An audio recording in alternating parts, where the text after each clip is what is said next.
Hi guys, I'm Chetan Sashital.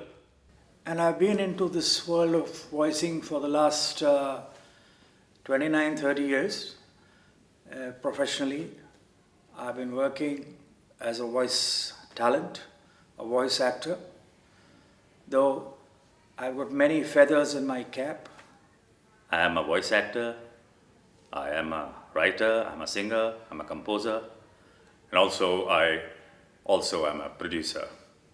And also, by the way, I have my own company which is called as Chatterbox India Private Limited. So for me, my hobby, my passion became my profession. But I'm extremely delighted, elated, and I'm thankful to the organizers and Sugar Mediaz, Darpan, and the team that they have thought that there is a place which needs to be established for the voicing fraternity, which is so closely associated with all the other audiovisual mediums. And it's a good platform that all the artists are getting who have a chance to carve their niche into this professional industry, which has been so much behind the scenes. There's so much of work the voice talents do behind the scenes, but nobody knows who the voice is. They always remember the character who is on screen, but they never get a chance to be one on one with the guys who really worked hard in the studios behind the mics, bringing life to the character on screen or making some character memorable, some line which people use as a slang, something which becomes a slang. All these things are created in the studio behind the microphones by these voice talents, and it's very nice that the people are now have started recognizing voice talent as an intrinsic and integral part of this industry. There's a very strong need, for a particular platform where voice talents need to have and get the recognition that they deserve. Uh, it's unfortunately what has happened is voicing as such is such a huge, vast industry. There are so many people who are working all the time in different compartments. Somebody may be working on dubbing for serials, somebody's working on original animation work, somebody's working on dubbing for feature films, somebody's working on original feature films, somebody's doing IVRs. There are so many, you have different compartments, but everybody is in his own compartment. He comes in, he goes out, nobody knows. So when you have such a kind of a platform, like this is not first of a time, but a first of its kind, but there were platforms earlier also available, but along the years somehow, all the good energies have got dissipated, and that whole enthusiasm of having an awards night for voice talents or all, because they are still being taken as on the technical side of it, as a technical support, but as a talent, as an art, because voicing is a fine art. It is not something that you can go and join a class, and after 3 months, 4 months, you get a certificate. Okay, now you're a certified voice talent. There is nothing like that. It is a process that you learn along the years of experience. It is a process wherein you, on your own, identify the talent that you have, or somebody identifies the talent that you have and extracts good work out of you and makes you aware as what is your plus point, what is your minus point, what do you have to work on. So because this is an extremely talent-based profession, this needs to have a recognition because it is a fine art. So I think it's a good step that Arena and Sugar Medias are taking, and it will, I think, in years to come, there will be recognition. Much and much recognition will come to all the voiceovers in the fraternity who have really put in their hard work. And because even it's like in normal lingo we say बोलने वाले का बिकता है, but बोलता कौन है? Voice talent बोलता है. But किसी को मालूम नहीं वो कौन बोलता है. So it is high time that we guys get the recognition which is deserved by all of us. And I wish all the voice talents all the best because good times are going to come. Well, my professional journey has been quite interesting because when I entered this field, there were so many things happening, and at the same time, I was studying also. I was in my second year of engineering. By qualification, I'm an engineer, BE in production, and I had no godfathers.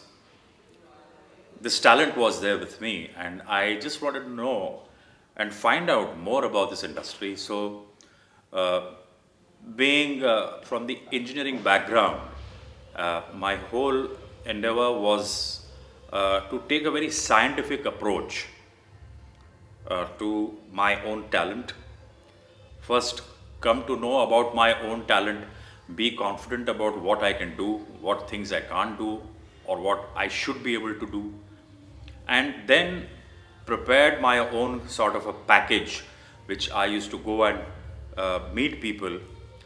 Initially, there were a lot of rejections because I was trying to enter an industry which was ruled, by voices who were mainly voiceovers for documentary films, or who were the main MBOs, the male voiceovers, which really had a very nice baritone and a lot of grains in the voice as such. So I had a repertoire of giving All kind of character voices, people you might meet in everyday life, and They may be from somebody from your neighborhood or somebody from your friend circle. You can imagine, how difficult it is to get into a different character, become a different person. So all these kind of talents were there, but they were not being accepted. So first of all, I had to try and establish that there is some kind of a place for my kind of a talent in this vast industry. And the day I carved my niche in, then slowly, I started getting established. And within a span of about a year or so, I made it big. But there are a lot of projects which are very special for me. And initially, when I started one of my first commercials that I did, the same people who rejected me saying that you cannot be a voiceover, they called me up because I had shown what I can do. I can do animal voices, I can do bird voices, I can do cartoon characters, I can do different characters, I can do different accents. So they remembered that, and one day I got a call saying that we are looking out for a voice which is like a machine voice. Now probably they also had not understood the brief, but for me this was my first chance to go behind the microphone in a studio. So I said, yes, I can do machine voices without even knowing what I was going to do. But I could do robos, I could do certain sound effects and all that. So I thought probably I should be able to do it. Now when I went to the studio, I saw that I had to give lip sync effects for Muppets. Now that was a piece of cake. And luckily this was my first chance. And your first chance, remember, your first chance is your golden chance. And that is the time, today is the time of T20. The first time you come to bat on the wicket, the first ball you hit should be a 6. And people will always talk about you. So what I did was, that assignment was absolutely fantastic. I did a damn good job. And that ad campaign won a lot of awards in that year's award functions. So obviously people, will ask who did this characters or who did the voice. And my name was told. And slowly, when I was behind the mic, I showed them what else I can do, And then they had called me down for doing a curtain raiser for the CAG Awards. And there I did 18 voices, 18 different characters. So accordingly, it was so funny, everybody enjoyed it, and then the word spread that there is somebody who's come into this industry, who does a damn good job. And he does a damn good job with characters, with the models in the commercial. So the models in the commercial got a voice, and the product in the end moved a step closer to the consumer. So this was it is a big change. Again, at the same point of time, the satellite revolution happened. There were a lot of satellite channels coming in. There was a lot of software which required to be dubbed from English to Hindi to provide the mainstream software for the channels to run. And big international production houses like Disney, Pixar, all of them came to India. And one of the most entertaining assignments for me was when I was working with Disney. They had come up with one of their best series, which was Tailspin, DuckTales, Mickey and Friends, Goof Troops, Mickey and Donald. So there was a complete Winnie the Pooh. And there were so many characters that they were auditioning for. And it was a great chance to work with these greats because they used to come from the US and we used to interact with them. And what we achieved there was We showed them that hum bhi kuch kam nahi.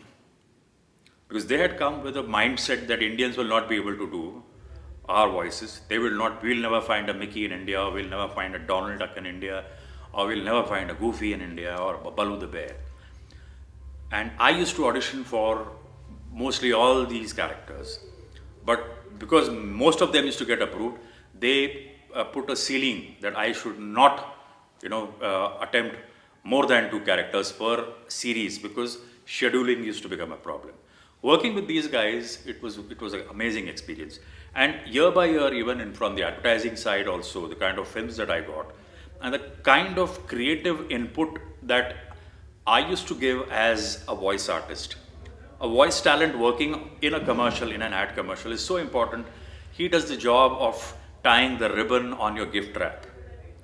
So the moment you give your auditions or you give your inputs in a commercial and the commercial really comes outstanding, and it is a path-breaking thing that your commercial stands out amongst the whole crowd of commercials which are being played, that means you've achieved. So this is what, so it's not that one is a favorite project, every project is favorite. So Disney, the most entertaining project for me was when I did the genie of Aladdin. I got a chance to play Robin Williams in that film. And the way Robin Williams changed his voices to the American characters, I changed my voices to adapt to the Indian film industry. And it was absolute fun. So a big press contingent from the US had come to watch the movie at the premiere of Hindi Aladdin. And their review was absolutely very, very encouraging, and they were all shocked because they wrote that they could not make a difference whether the English was better or the Hindi was better. So we set that standard, and the entire team, I mean the producers or the dubbing producers and the voice talents who were working on the projects, they really got a letter of commendation from Disney saying that the series or the jobs which were being done for Disney at that point of time, that is somewhere around 1992, 1995, that period, were the best in the world. So I tell everybody, never think low about yourself. Know yourself so you can always hold yourself in high esteem. See, today there are so many voice talents in this industry. I would advise anybody who wants to take up voicing as a career to first know his or her potential, his or her capability, what he is good at, what all can he do. So you know your plus points. You should do a SWOT analysis of your own self, so that when you approach somebody for a job or approach somebody, you go with a very positive state of mind. It's very important because the moment you're full of positive energy, what happens is you give out your best. Because obviously when you're a newcomer, there are people who are sitting on the other side of the microphone, who may be directing you or who may be guiding you, who themselves may not be so capable enough to understand how exactly to tell you what they want to extract out of you. So at that point of time, it is important that you should be having that kind of intuitive power in you so that you are thinking one step ahead of that person. And before he tells you, you give an option. So be aware of your own talents and be aware of everything that is happening around you. Unnecessarily don't go blowing your trumpet because you don't know when it may go out of tune. Because that one chance, when you get that golden chance, make the best of it. See, money part, people are thinking, yes, there is a lot of money in voicing. There is. But there are so many voice talents at a point of time. Given a point of time, there are only probably 10 or 15 who are ruling the roost. If you are thinking that, okay, no, he's getting X amount of money, I'm getting less money, why is that? Are you capable first? Are you able to do what he's doing? Yes, if you say yes, then you are completely free to do whatever you want and whatever you want to charge. Now, because I've met a lot of people who are saying, okay, if I do voicing, if I take it as a career, how much will I get? So your basic intention of getting into the voicing industry is not because you're passionate about it. You're coming into this industry not because of your passion, but you think it is fashion. And fashion does not stay for long. So you have to see that your shelf life as a voice should be as long as possible. If you want to make a quick buck and go, then you are a fly-by-night operator. Within 1 or 2 years, nobody will even remember your name. So whenever you do whatever work you do that job with complete conviction. Money will come. Because if you are destined to rule the roost, you will reach that destiny. You will achieve your destiny. But don't try tricks, because it doesn't work for long. You should have the matter, because empty vessels make a lot of noise. But ultimately it's an empty vessel. Yes, I wish Arena Multimedia, their animation setups and of course Sugar Mediaz, that I wish them all the best in their endeavor, that they are bringing more and more people from the voicing fraternity and bringing them in the spotlight and commending and applauding, lauding their hard work and bringing them into prominence. And I hope that all the good forces will be with them so that for years to come, this association should go on and a lot of people who are behind the scenes get the golden chance to come in front of you people. All the best.